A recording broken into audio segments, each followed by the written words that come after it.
Hey, I'm Max. We're at Avling Kitchen, Brewery and Garden in Leslieville in Toronto, and we serve delicious food, brew beer, and grow vegetables.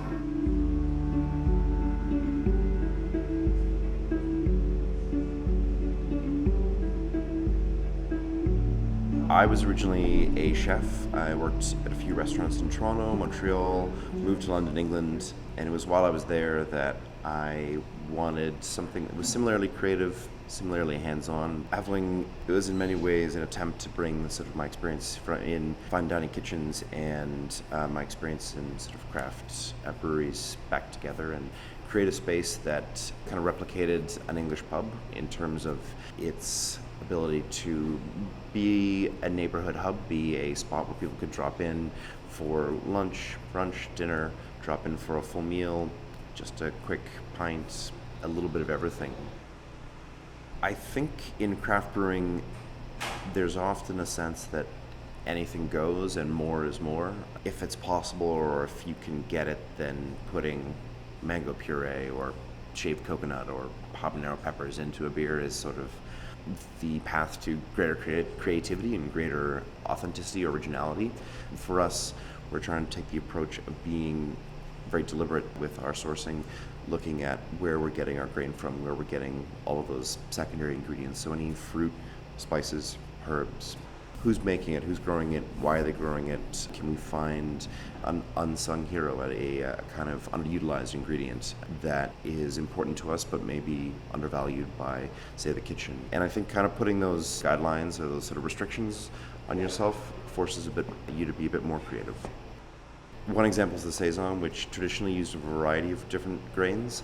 After the harvest and after selling their crops, farmers would take whatever was left over and collect it and brew with that. And so we are using closer to 50% Ontario grain. Using local grain was important for us, using grain that was planted and grown as part of a crop rotation, all the better.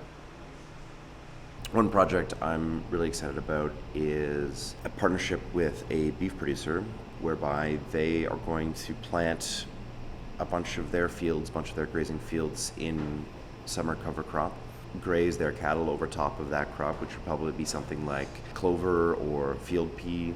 The cows will deposit a bunch of manure on that field. In the fall, we'll plant a winter grain, probably a rye or a barley, maybe wheat. That will sprout.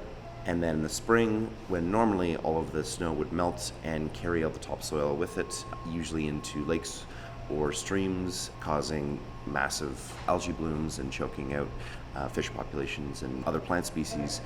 That grain will hold all the new topsoil in place, and we will be able to harvest it in the spring and brew with it, and then send our spent grains back to that same beef producer where the cows will eat the grains, and we'll be able to serve beer and beef side by side, and it'll be authentically a part of a broader circle, a more kind of connected food chain.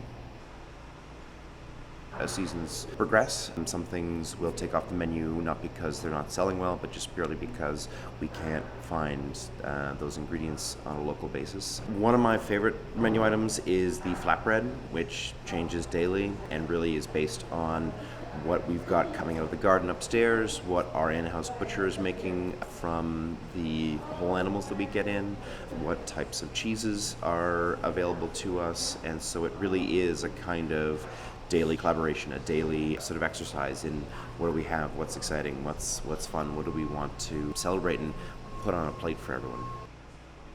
So in many ways, whole animal procurement is, I think, a more responsible way to purchase and serve meat.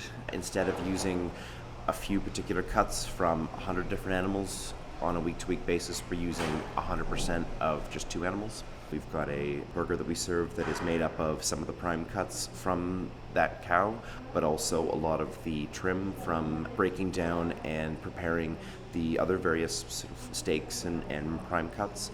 The quality of the meat is it really speaks for itself. That burger is wildly popular, and I think it has everything to do with the quality of the beef.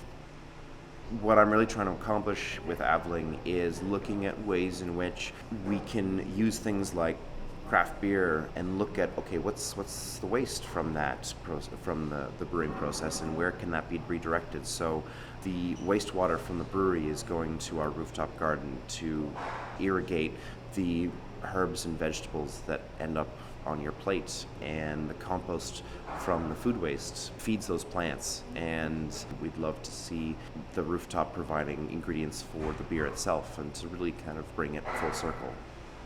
The rooftop is something that, when it presented itself as a possibility, when we looked at what we would be able to do up there, was something that I knew was going to be a sort of an integral part of what Avling was, and the approach we take. It is not only producing food for the restaurant and for the brewery, but hopefully it will become a place where we program workshops and we have tour groups, and we're able to serve dinners and really be able to kind of immerse the community in a beautiful green space that embodies the type of farming practices and the sourcing practices that we are looking for when we go out and find farmers and growers and producers.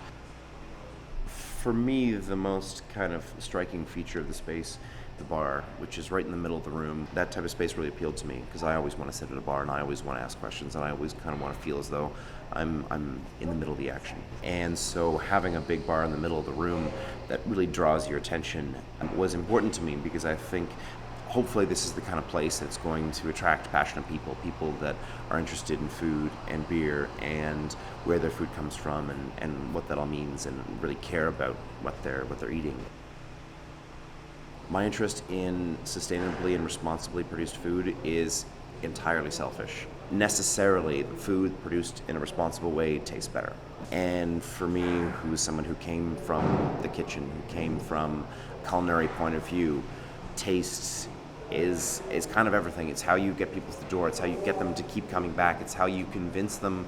It's the most emotional tool that you've got. If you can side by side show somebody, this is a hothouse tomato, and this is a tomato that was grown on our roof with compost from our food waste, and it's an heirloom variety, but it was crossed with a variety that grows well in this climate, and we've produced something entirely unique. That is not only a better story, but that tomato is 100% of the time going to taste better.